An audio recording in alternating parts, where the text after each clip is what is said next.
जय हिंद साथियों, स्वागत है आपका self study classes with Sumit Jain YouTube channel और दोस्तों ऐप में। दोस्तों बहुत सारे स्टूडेंट को ऐप डाउनलोड नहीं करते बन रहा है या फिर कर भी लिया है तो कोर्स भी नहीं देख पा रहे हैं। तो मैं आज उनको बता दूं कि ये जो सेल्फ स्टडी क्लासेस इस प्रकार से जब आप प्ले स्टोर से करते हैं तो ये आपका वेल जो है आइकन उसमें लगा हुआ है ना। तो इस प्रकार से सेल्फ स्टडी क्लासेस आपको सर्च करना है और ऐसे आइकन में आपको ऐप मिलने वाला है। ठीक है, तो दोस्तों हम देखें कि प्ले स्टोर में आपको इस प्रकार से दिखेगा ये सेल्फ स्टडी क्लासेस। ठीक है, ये प्ले स्टोर में आपको सेल्फ स्टडी क्लासेस का ऐप दिखने वाला है। ठीक है, ये इमेज उसमें डली है, ये आइकन, ये लोगो उसमें डला है। ठीक है, अब दोस्तों इसको इंस्टॉल करना है, यहां से आप इंस्टॉल करेंगे।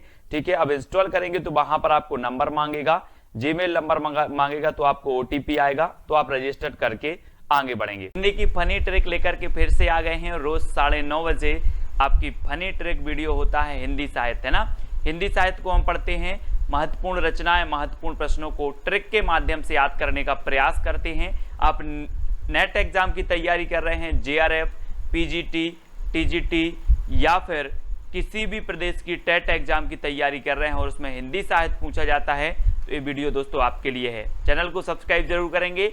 आपको सिर्फ वीडियो देखना है, कुछ भी नहीं करना है। सारी की सारी जो जितने भी प्रश्न लेकर के आएंगे सारे के सारे याद हो जाएंगे। ठीक है, अब आपको दोस्तों 2 सेकंड दिए जाते हैं और प्रश्न का उत्तर बताना है कि श्री संप्रदाय की स्थापना किसने की थी। जी हाँ दोस्तों, 2 सेकंड में आप अपने उत्तर का चयन करें। जब तक मैं आपको बता देता हूं कि पुष्टि मार्ग के प्रवर्तक कौन थे, वल्लभाचार्य, है ना। सरहपा की एक रचना है दोहा कोश, ठीक है ना, सभी को पता है दोहा कोश है सरहपा की रचना। और आपका उत्तर हो जाता है श्री संप्रदाय की, क्या हो जाता है, रामानुजाचार्य, है ना, रामानुजाचार्य। और दोस्तों आपको पता होगा कि देश के कोने कोने में हम क्या बोलते हैं, श्री, फिर क्या लगाते हैं, राम, क्या करते हैं, श्री राम। तो श्री संप्रदाय के साथ हमने राम जोड़ दिया, तो श्री संप्रदाय के कौन होंगे, रामानुजाचार्य, श्री राम, है ना। तो रामानुजाचार्य, श्री संप्रदाय के रामानुजाचार्य। ठीक है, विशिष्ट अद्वैतवाद के रामानुजाचार्य। ठीक है, वैष्णव आचार्य थे, इन्होंने वैष्णव धर्म का क्या किया, प्रचार प्रसार किया रामानुजाचार्य ने। ठीक है, ये चीज याद रखनी है। दोस्तों आपको बताना है प्रबंध चिंतामणि के रचनाकार कौन है, प्रबंध चिंतामणि। तो 2 सेकंड में आप अपने उत्तर का चयन करेंगे और आपका बिल्कुल सही आंसर क्या हो जाएगा, मेरुतुंग, मेरुतुंग। प्रबंध चिंतामणि के रचनाकार कौन है, मेरुतुंग हैं। और दोस्तों आपको पता है कि हमारे देश में विभिन्न प्रकार के मेरु यानी पर्वत हैं, है ना, पर्वत शिखर है ना, हमने विभिन्न प्रकार के। तो हमें क्या करना है, पर्वत शिखरों का, मेरु का क्या करना है, प्रबंध करना है, मेरु का प्रबंध करना है। तो मेरु की हमें चिंता करनी पड़ेगी। जैसे हमारा लद्दाख का पठार है, लद्दाख के पठार में मेरु हैं और उनकी हमें चिंता करनी पड़ेगी, नहीं तो छीन लेंगे लोग, है ना। तो इसलिए मेरु की चिंता करना है हमें और उनका प्रबंध करना है। तो प्रबंध चिंतामणि के रचनाकार कौन होंगे, मेरुतुंग। ठीक है, याद रखेंगे। आ नंबर आपका बिल्कुल सही है। रोड़ा कवि की एक रचना है कौन सी, राउल बेल, राउल बेल है दोस्तों, शिलांकित कृति मानी जाती है, शिलांकित कृति। ठीक है, तो इसको याद रख लेना है, राउल बेल की, रोड़ा कवि की राउल बेल शिलांकित कृति मानी जाती है। ठीक है, अगला देखते हैं दोस्तों। अगला जो अपना प्रश्न है वो क्या है, उसको देखते हैं। पृथ्वीराज रासो की रचना विधान में सर्वाधिक विवादास्पद पक्ष कौन सा है।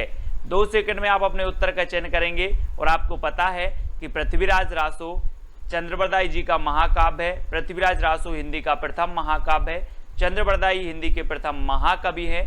चंद्रबरदाई पृथ्वीराज रासो में 69 सर्ग हैं। ठीक है, इसमें जो सर्ग है, सर्ग को क्या कहा जाता है, समय कहा जाता है, ये चीज आपको पता है।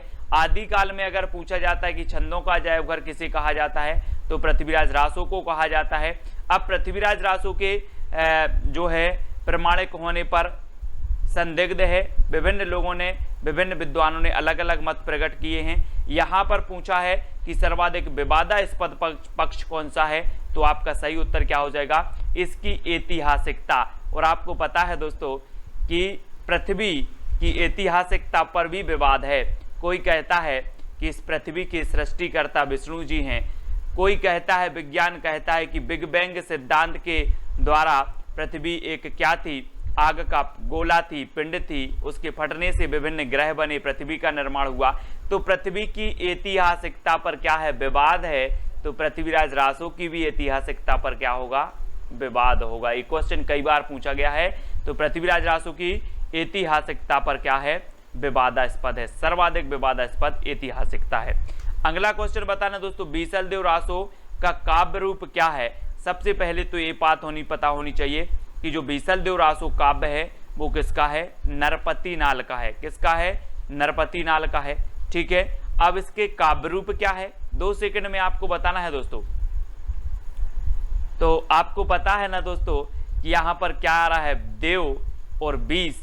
तो 20 देव, आपने पता होगा 20 देव के गीत गाते हैं। 20 देव बोले, हनुमान जी की भी पूजा कर लो, राम की भी कर लो, श्री कृष्ण भी की कर लो, है ना, मस्जिद में भी चले जाओ। 20 देवों की हम क्या करते हैं, पूजा करते हैं। करते कि नहीं करते, तो पूजा करते हैं और गीत गाते हैं, गीत गाते हैं। तो बीसलदेव रासो का जो काव्य रूप होगा वो क्या होगा, गीति काव्य, गीति काव्य। ठीक है, और बीसलदेव रासो के रचयिता कौन है, नरपति नाल। ठीक है, और बीसलदेव रासो जो है दोस्तों आपको पता है ये अजमेर के शासक के संबंधित है। ठीक है, अजमेर के शासक थे विग्रहराज, विग्रहराज इसके नायक हैं, ये भी याद रख लेना है। बीसलदेव राज के नायक कौन है अगर पूछा जाए तो विग्रहराज हैं, और ये श्रृंगारिक रचना मानी जाती है बीसलदेव रासो, ये चीज भी आपको याद रखनी है। ठीक है, अगला देखो, अपभ्रंश का भवभूति किसे कहा जाता है। अपभ्रंश का भवभूति बताना है। और दोस्तों आपने पता होगा यहाँ पर क्या रहा, भवभूति, भवभूति से नहीं लग रहा है आपको कि भभूति, भभूति क्या करते हैं पंडा लोग, क्या करते हैं, अपनी भभूति अभूति लगाई मुंह में, है ना, सब जगह टीका ईका लगाया, भभूति लगाया और भगवान के पास पहुंच गए और पुष्प चढ़ाने, क्या चढ़ाने, पुष्प चढ़ाने। तो अपभ्रंश का भवभूति किसे कहा जाएगा, भभूति से भभूति लगा लो आप, तो किसे कहा जाएगा, पुष्पदंत को, क्योंकि हम भभूति अभूति लगाकर कहाँ पहुंचे, पुष्प चढ़ाने पहुंचे। तो पुष्पदंत, पुष्पदंत जी आपको पता होगा दोस्तों, ये अपने आप को क्या मानते थे, अभिमान मेरु मानते थे। इन्होंने अपने आप को अभिमान मेरु की उपाधि दी थी। इनका एक ग्रंथ है महापुराण, है ना, पुष्पदंत जी का, वो भी आपको याद रखना है। ठीक है, और अपभ्रंश के प्रथम कवि कौन है, स्वयंभू, ये अपभ्रंश के प्रथम महाकवि हैं, है ना। और स्वयंभू को हिंदी का प्रथम कवि किसने माना है, तो वो माना है किसने, राम कुमार वर्मा ने। ये चीज भी आपको याद रखनी है। ठीक है, राम कुमार वर्मा। और सरहपा के बारे में तो मैंने आपको बताया था कि सरहपा की जो रचना है एक कौन सी है, दोहा कोश है ना। सरहपा मैंने आपको कई बार बताया है कि आप कभी बोलोगे कि सर दोहा सुनाओ, सर दोहा सुनाओ, तो मैं वही वाला सुना दूंगा कि पोथी पढ़ पढ़ जग मुआ पंडित भया न कोई, 2.5 अक्षर प्रेम के पढ़े सो पंडित, वही वाला दोहा आता मुझे तो, है ना। तो सर दोहा सुनाओ, तो दोहा कोश सरहपा, सर से, है ना। और राम सिंह की कौन सी है, पाहोड़ दोहा, पाहोड़ दोहा। ठीक है, तो याद रखना है। अगला बताना, ध्यान मंजरी की रचयिता कौन है। दोस्तों ध्यान मंजरी के रचयिता बताना है, अग्रदास हैं, नावादास हैं, कुंभन दास हैं या फिर सूरदास हैं। तो आपका बिल्कुल सही आंसर क्या हो जाएगा। दोस्तों मैं बोल रहा हूं कि आप पढ़ाई कर रहे हो और आपका ध्यान अग्र कहीं नहीं जाना चाहिए, सिर्फ पढ़ाई पर जाना चाहिए, वीडियो पर जाना चाहिए। अग्र आपको, आपका ध्यान नहीं जाना चाहिए। तो ध्यान मंजरी के रचयिता कौन होंगे, क्योंकि ध्यान कहाँ नहीं जाना चाहिए, अग्र, तो अग्रदास। ठीक है, नावादास के गुरु कभी कभी पूछा जाता है तो अग्रदास। ठीक है, कुंभन दास के गुरु पूछे जाते हैं तो बल्लवाचार, सूरदास जी के गुरु पूछे जाते हैं तो बल्लवाचार, इनको याद रखेंगे। नावादास के गुरु अग्रदास। नावादास की एक रचना है कौन सी, भक्तमाल, कौन सी है, भक्तमाल, ये भी आपको याद रखनी है। ठीक है, आगे देखते हैं, हनुमान नाटक के रचयिता कौन है। दोस्तों मैंने एक चित्र आपको दिया है, हनुमान जी के दर्शन करें और फिर हनुमान नाटक के रचयिता बताएं कौन हो सकते हैं। मैंने ये चित्र क्यों दिया है, इसलिए दिया है कि हनुमान जी अपना सीना हृदय फाड़ कर दिखा रहे, हृदय फाड़ कर दिखा रहे हैं और बोले कि मेरे हृदय में देख लो सीता और राम विराजमान रहते हैं। मेरे हृदय को फाड़ कर देख लो, सीता और राम विराजमान रहते हैं। तो हनुमान नाटक के रचयिता कौन होंगे, हृदय राम, क्योंकि हनुमान के हृदय में कौन होते हैं, राम होते हैं, हृदय राम। तो आ नंबर आपका बिल्कुल सही हो जाएगा। अब कभी भी आपसे पूछा जाएगा हनुमान नाटक रचयिता कौन है, तो हनुमान की बात आई है, बोले हृदय राम, हनुमान तो हृदय में राम को रखते हैं। ठीक है, तो आ नंबर आपका बिल्कुल सही हो जाएगा। अगला बताना है दोस्तों बरबे रामायण की रचयिता कौन है। बरबे रामायण 4 विकल्प हैं, 4 में से चयन करना, 2 सेकंड आपको दिए जाते हैं। और एक चीज बताना दोस्तों कि जब तुलसीदास ने रामायण लिखी, तुलसीदास ने रामायण लिखी, रामचरितमानस लिखी, तो एक चीज बताना कि रामायण पर आधारित इन्होंने रामचरितमानस लिखी, लेकिन इन्होंने बार बार नहीं पढ़ी होगी क्या इसको। हम कोई भी चीज 5 लाइन लिख देते हैं, 5 लाइन अगर कोई अच्छी सी पंक्तियां लिख दी, कविता लिख दी, तो हम बार बार पढ़ते रहते उसी को। तो तुलसीदास ने इतना बड़ा महाकाव्य लिखा, ये बार बार नहीं पढ़ेंगे, पढ़ेंगे ना बार बार, तो बार बार पढ़ी तो बरबे रामायण, बरबे से बार बार, बरबे रामायण के रचयिता कौन होंगे, बोले तुलसीदास होंगे, क्योंकि इन्होंने क्या की, रामचरितमानस की रचयिता इन्होंने रचना की, रामायण की रचना की, है ना, तो इन्होंने बार बार पढ़ी, इसलिए बरबे रामायण। याद रखना तुलसीदास जी राम काव्य धारा की पता है आपको, श्रेष्ठ कवि माने जाते हैं, है ना, जानकी मंगल, है ना, बरबे रामायण और भी बहुत सारी इनकी रचनाएं हैं, रामचरितमानस, ठीक है, विनय पत्रिका, कृष्ण गीतावली, ये सारी की सारी रचनाएं याद करना है तुलसीदास जी की। ट्रिक से मैं आपको याद करवाएंगे एक बात, है ना। अग्रदास की हमने पढ़ी थी कौन सी, ध्यान मंजरी पढ़ ली थी, और अग्रदास जो गुरु हैं अग्रदास वो किसके हैं, नाभादास के हैं। ठीक है, प्राणचंद्र चौहान की आपको पता है दोस्तों, प्राणचंद्र चौहान की भी इनकी रचना है, कौन सी है याद नहीं आ रही है मुझे, बहुत अच्छी है, पूछी जाती है, रामायण महानाटक। कौन सी है, रामायण महानाटक। हम बोल देते ना कि रामायण हमारे क्या हैं, प्राण हैं, रामायण हमारी प्राण है, तो रामायण महानाटक के रचयिता कौन होंगे, प्राणचंद्र चौहान। और पुष्पदंत के बारे में तो आपको बता दिया है दोस्तों कि इन्हें भवभूति कहा जाता है, अपभ्रंश का भवभूति पुष्पदंत को, है ना। महापुराण इनका एक काव्य है, रचना है महापुराण। ठीक है, और पुष्पदंत जो हैं बहुत ही इन्होंने अपने आप को क्या कहा था, अभिमान मेरु कहा था। तो ये चीज़ भी आपको याद करनी है। और बरबे बार बार रामायण किसने पढ़ी थी, तुलसीदास ने, तो बरबे रामायण के तुलसीदास हो जाएंगे। ठीक है, हंस जवाहर की रचयिता बचाना है दोस्तों, हंस जवाहर। यहाँ पर जवाहर हीरा जवाहरात रखे हैं यहाँ पर, और आप कहीं गए हो काम करने और यहाँ से आपके जो हंस जवाहर क्या हो गए, गोल हो गए, जवाहर गोल हो गए। आपने पूछा कि जवाहर कहाँ गए, तो बोले हंस जवाहर खा गया, हंस जवाहर खा गया। क्यों खा गया हमें विश्वास नहीं है, बोले कसम से हंस जवाहर खाए गया। तो कसम से तो कासिम शाह है, हंस क्या खा गया, जवाहर खा गया। तो कासिम शाह की हंस जवाहर, है ना। नूर मोहम्मद की अनुराग बांसुरी, है ना। शेख नबी की ज्ञानदीप, उस्मान की चित्रावली, आपको रचनाएं याद करना है। ठीक है, याद करवा देंगे। सीतायन की रचनाकार कौन है दोस्तों, सीतायन। अब यहाँ पर आया है सीता, और 2 सेकंड आपको बताना है, और ये भी बता देना है कि सीता जी किसकी प्रिया थी, किसकी थी, राम की प्रिया थी, और उनकी शरण में रहती थी। बोले हमें आपकी शरण मिल जाए, इससे अच्छा और कुछ नहीं हो सकता मेरे लिए। तो सीतायन किसकी रचना होगी, राम प्रिया, राम की प्रिया कौन थी, सीतायन, है ना, सीता जी थी। तो इसलिए सीतायन राम प्रिया शरणदास, राम प्रिया शरणदास की रचना है सीतायन, कभी नहीं भूलोगे अब आप, है ना। इस प्रकार से याद करना है ना। तो बताना है दोस्तों, भक्ति आंदोलन को ईसाइत की देन किसने कहा है। ईसाइत आप समझते हो, ईस बोल दो आप, तो इसको ईस बोल दो कि ईस की देन, ईस मतलब ईश्वर की देन है, वो तो भक्ति।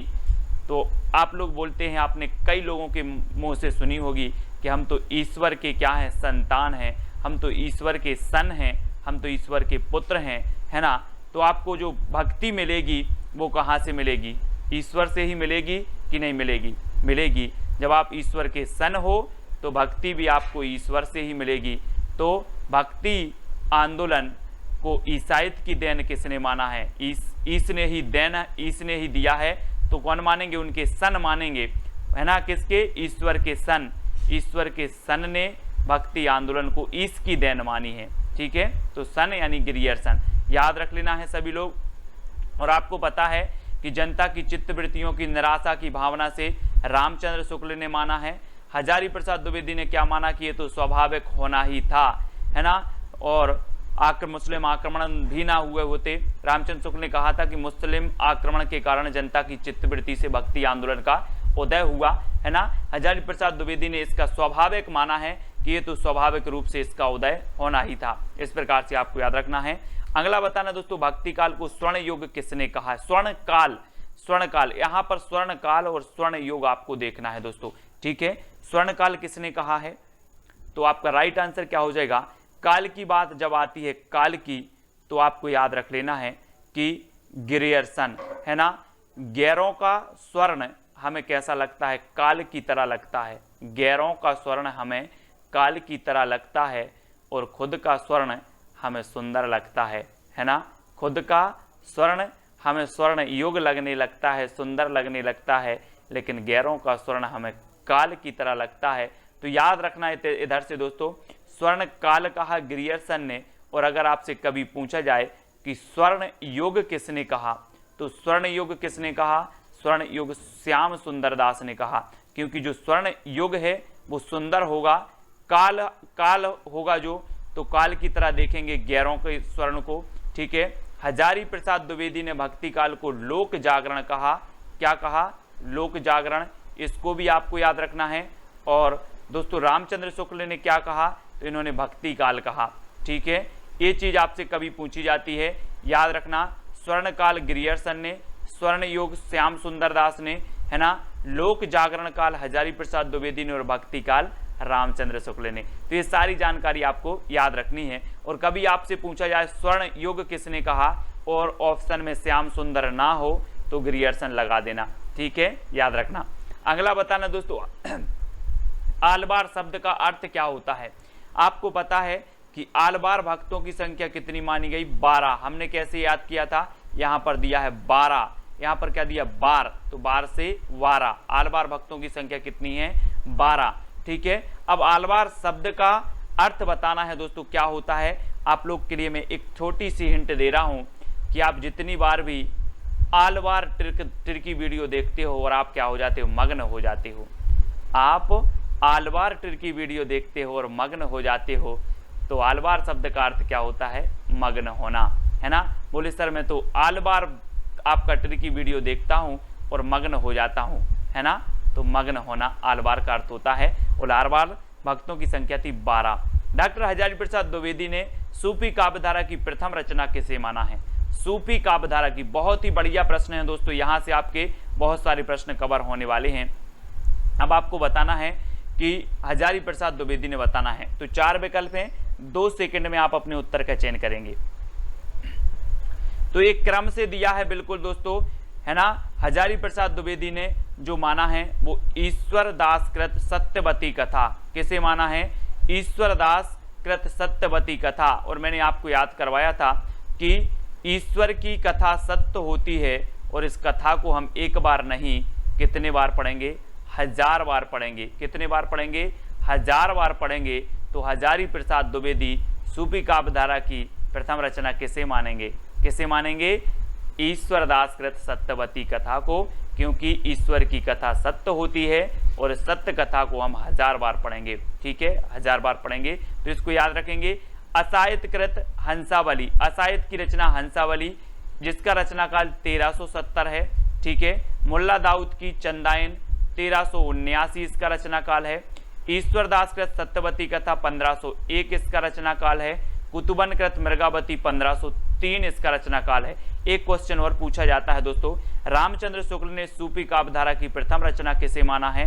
तो मृगावती को माना है, मृगावती को माना है। और प्रथम कभी माना है? कुतुबन को। तो ये चीज आपको याद रखनी है, जिसका रचना काल क्या है? 1503 है।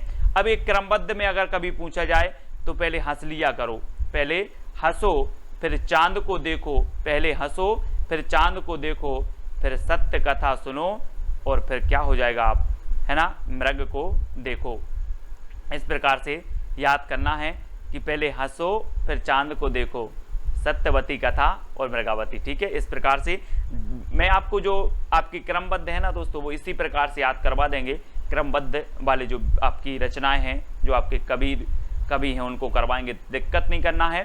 छिताई वार्ता की रचनाकार कौन है? छिताई वार्ता दोस्तों, यहाँ पर क्या आया है? ताई, और सभी के घर में ताई होती हैं। बोले हमारी ताई बहुत अच्छी हैं, ऐसे बोलते हैं ना, हमारी ताई तो बहुत अच्छी हैं, मुझे नारायण जी की क्या सुनाती हैं, कथा सुनाती हैं, और बोलती हैं कि आप नारायण जी की कथा सुना करो, है ना, आपका क्या हो जाएगा, अच्छा होगा, आप एग्जाम में पास हो जाओगे। तो छिताई से आ रहा है ताई, और ताई किसकी कथा सुनाती हैं, नारायण जी की, है ना। तो नारायण नारायण और नारायण की कथा सुनाती हैं ताई। तो छिताई वार्ता के रचनाकार कौन होंगे, नारायण दास। ठीक है। सत्यवती कथा ईश्वर दास की है। तुलसीदास की हमने पढ़ ली थी। रामचरितमानस, है ना, 1574 इसका रचना काल माना जाता है। और अग्रदास की रचना हमने पढ़ी थी कौन सी, ध्यान मंजरी। ध्यान मंजरी आपको याद रहना है। ठीक है। अगला बताना दोस्तों, रामायण महानाटक के रचनाकार कौन है। मैंने तो आपको बता दिया है, क्या बता दिया, कि रामायण हमारी क्या है, प्राण है, रामायण हमारी प्राण है। तो रामायण महानाटक के रचनाकार कौन होंगे, प्राण है तो प्राणचंद्र चौहान, है ना। रामायण हमारी क्या है, प्राण, तो प्राणचंद्र चौहान LT ग्रेड, है ना, में पूछा गया था ये क्वेश्चन, बहुत ही बढ़िया क्वेश्चन है। कुतुबन की तो मृगावती अपने पढ़ ली है। तुलसीदास की अपन रामचरितमानस, है ना, वर्वे रामायण, रामाज्ञा प्रश्न और कृष्ण गीतावली, ये सारी रचनाएं तुलसीदास जी की हैं। गोकुलदास की बात करें तो 252 वैष्णव की वार्ता और 84 वैष्णव की वार्ता, ये गोकुलदास की रचनाएं हैं, है ना, इनको भी आपको याद रखना है। दोस्तों आगे पूछा जाता है श्याम सगाई के रचनाकार कौन है, श्याम सगाई। और दोस्तों जल्दी से बताना है, श्याम जी के जो बाबा थे वो कौन थे, नंद बाबा। आप लोग बोलते नंद बाबा, और नंद बाबा ने बोला कि श्याम अब क्या हो गए, बड़े हो गए हैं, अब इनकी क्या कर दी जाए, सगाई कर दी जाए। किसने सोचा, नंद बाबा ने। तो नंद बाबा ने श्याम की सगाई किसने की, नंद बाबा ने। तो नंददास, श्याम सगाई के रचनाकार कौन होंगे, नंददास। नंददास की दोस्तों क्या है, भंवर गीत भी है, भंवर गीत है ना, और रूप मंजरी है, अनेकार्थ मंजरी भी इन्हीं की है। ठीक है। बहुत सारी है नंददास की रचनाएं, मैं आपको बहुत अच्छे से समझाऊंगा, ट्रिक से कभी नहीं भूलोगे आप। तो श्याम सगाई तो याद हो गई होगी कि नंद ने सोचा अब श्याम की सगाई कर दी जाए। ठीक है। मलिक मोहम्मद जायसी सूफी काव्यधारा की प्रथम महाकवि माने जाते हैं दोस्तों, और इनकी जो महाकाव्य है वो कौन सा है, पद्मावत है। हजारी प्रसाद द्विवेदी की अगर बात करें तो हजारी प्रसाद द्विवेदी बहुत ही श्रेष्ठ, है ना, साहित्यकार हुए हैं। हिंदी साहित्य की भूमिका, हिंदी साहित्य का आदिकाल, हिंदी साहित्य का उद्भव और विकास, ये सभी हजारी प्रसाद द्विवेदी जी के ग्रंथ हैं। रामचंद्र शुक्ल जी का हिंदी साहित्य का इतिहास है ना, इनको तो याद करेंगे ही। तुलसीदास को काली काल का जो वाल्मीकि कहा है वो किसने कहा है, वाल्मीकि बताना है दोस्तों, काली काल का वाल्मीकि किसने कहा है, जल्दी बताओ, काली काल का वाल्मीकि किसने कहा है। तो आपको पता है दोस्तों कि हम बोलते हैं काल आ गया, क्या आ गया, काल आ गया। तो काल कहाँ से आता है, धरती में से कि नभ से। आप देखते हो कि हे भगवान काल आ जाता मुझे तो उठा लेता, है ना। तो काल कहाँ से आएगा, नभ से आएगा। तो कली काल का वाल्मीकि किसे कहा जाएगा, किसने कहा है, तो नावादास ने। नभ से आएगा काल, है ना। तो कली काल का वाल्मीकि नावादास ने कहा है, किसे, तुलसीदास को। ठीक है, याद करना है। अगला देख लेते हैं दोस्तों, तुलसीदास को चलता फिरता तुलसी तरु किसने कहा है, तुलसी तरु। और तुलसी तरु की बात हो रही है दोस्तों, पौधे की बात हो रही है ना, और इसलिए इन्हें तुलसी तरु कहा गया कि तुलसी इतना पवित्र पौधा माना जाता है। और आपको पता है कि 24 घंटे आपको ऑक्सीजन प्रदान करता है, दिन रात ऑक्सीजन प्रदान करता है तुलसी और पीपल के वृक्ष, है ना, बहुत ही पवित्र माना जाता है। और तुलसी के जैसी सरस्वती थी किसमें, तुलसीदास में। तुलसी तरु और तुलसीदास इस प्रकार से, तो ये मधुसूदन ने कहा है।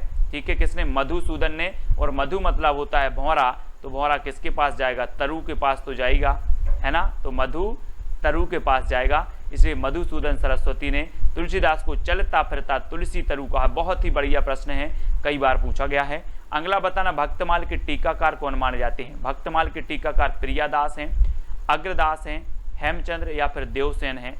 तो आपको बताना है दोस्तों, भक्तमाल रचना है किसकी, नाभादास की। लेकिन भक्तमाल के कौन बताना है, टीकाकार बताना है। और मैं आपको हिंट दे रहा हूं कि जो भक्त देते हैं, भक्त होते हैं, वो भगवान के प्रिय होते कि नहीं होते, जल्दी बताओ। भक्त भगवान के प्रिय होते हैं, इसलिए भक्तमाल के टीकाकार कौन होंगे, प्रियादास। कौन होंगे, प्रियादास होंगे। तो आ नंबर आपको याद रख लेना, क्योंकि भक्त भगवान के प्रिय होते हैं। तो प्रियादास, ठीक है। अग्रदास की तो हमने पढ़ी ही थी कि अग्रदास की ध्यान मंदिरी। हेमचंद्र अपभ्रंश के व्याकरणाचार्य हैं। देवसेन दोस्तों हिंदी की प्रथम रचना है इनकी कौन सी, श्राप का चार, ठीक है। श्राप का चार 933 ईस्वी जिसका रचना काल है, तो इसको भी आपको याद रखना है, ठीक है। अब दोस्तों आपको एक चैलेंज प्रश्न दिया जाता है कि विनय पत्रिका की भाषा क्या है। आपको कमेंट में इसका उत्तर बताना है, विनय पत्रिका की भाषा क्या है, अवधी, भोजपुरी, ब्रज या फिर मैथिली। तो इसकी भाषा आपको बताना है कमेंट में। सभी लोग, जितने भी लोग देख रहे हैं, सभी को इसका उत्तर बताना है, ठीक है। सभी लोग बताएंगे। और आपका जो पिछला चैलेंज प्रश्न था, चित्रलेखा किसकी रचना है, तो चित्रलेखा किसकी है, भगवती चरण वर्मा की। हमने कैसे इसको याद किया था कि हमें जो हम पुस्तक पढ़ते हैं, जो हम रजिस्टर में पढ़ते हैं, जो नोट्स पढ़ते हैं, सबसे पहले पृष्ठ पर हमें चित्र बनाना है किसका, भगवती का। भगवती का बनाओगे तो आपका कल्याण जरूर होगा। इस प्रकार से हमने दोस्तों हिंदी साहित्य की निरंतर रोज अपनी क्लास चलती है सुबह 9:30 पर, है ना, जिसमें हम टर्की वे में समझते हैं। शाम को रात्रि 9 बजे भी आपका टेस्ट होता है ना, विस्तृत अध्ययन करते हैं, टेस्ट होते हैं। तो हिंदी साहित्य की 2 क्लासें आपकी चलती है, सुबह 9:30 बजे और रात्रि 9 बजे, ठीक है। तो इन जरूर देखें इनको। हिंदी व्याकरण की आपकी 8 बजे क्लास होती है, तो उसको देखें। वीडियो को लाइक करें। जो भी अभी टेलीग्राम ग्रुप से नहीं जुड़े वो टेलीग्राम से जुड़ जाएं। टेलीग्राम से जुड़ने के लिए आपको सर्च करना है टेलीग्राम पर IAS स्टडी ट्रैक और ज्वाइन हो जाना है, ठीक है। और दोस्तों व्हाट्सअप ग्रुप है अपना 9098609291। ये व्हाट्सअप नंबर है। ये व्हाट्सअप ग्रुप में आप जुड़ सकते हैं। इस पर मैसेज करेंगे तो व्हाट्सअप ग्रुप की आपको लिंक मिल जाएगी, तो आप व्हाट्सअप ग्रुप से जुड़ सकते हो। इंस्टाग्राम में आपको सर्च करना है self study classes Sumit Jain, ठीक है। और फेसबुक पे आपको सुमित जैन सर्च करना है और वीडियो को लाइक करके शेयर अवश्य करना है। वीडियो कैसा लगा कमेंट के माध्यम से अवश्य बताना है और शेयर जरूर करना है। लाइक तो सभी लोग करेंगे। जय हिंद। दोस्तों बहुत सारे स्टूडेंट को ऐप डाउनलोड नहीं करते बन रहा है, या फिर कर भी लिया है तो कोर्स भी नहीं देख पा रहे हैं। तो मैं आज उनको बता दूं कि ये जो सेल्फ स्टडी क्लासेस इस प्रकार से जब आप प्ले स्टोर से करते हैं तो ये आपका जो है आइकन उसमें लगा हुआ है ना। तो इस प्रकार से सेल्फ स्टडी क्लासेस आपको सर्च करना है और ऐसे आइकन में आपको ऐप मिलने वाला है, ठीक है। तो दोस्तों हम देखें कि प्ले स्टोर में आपको इस प्रकार से दिखेगा ये सेल्फ स्टडी क्लासेस, ठीक है। ये प्ले स्टोर में आपको सेल्फ स्टडी क्लासेस का ऐप दिखने वाला है, ठीक है। ये इमेज उसमें डली है, ये आइकन, ये लोगो उसमें डला है, ठीक है। अब दोस्तों इसको इंस्टॉल करना है, यहां से आप इंस्टॉल करेंगे, ठीक है। अब इंस्टॉल करेंगे तो वहां पर आपको नंबर मांगेगा, जीमेल नंबर मांगेगा, तो आपको OTP आएगा, तो आप रजिस्टर करके आगे बढ़ेंगे।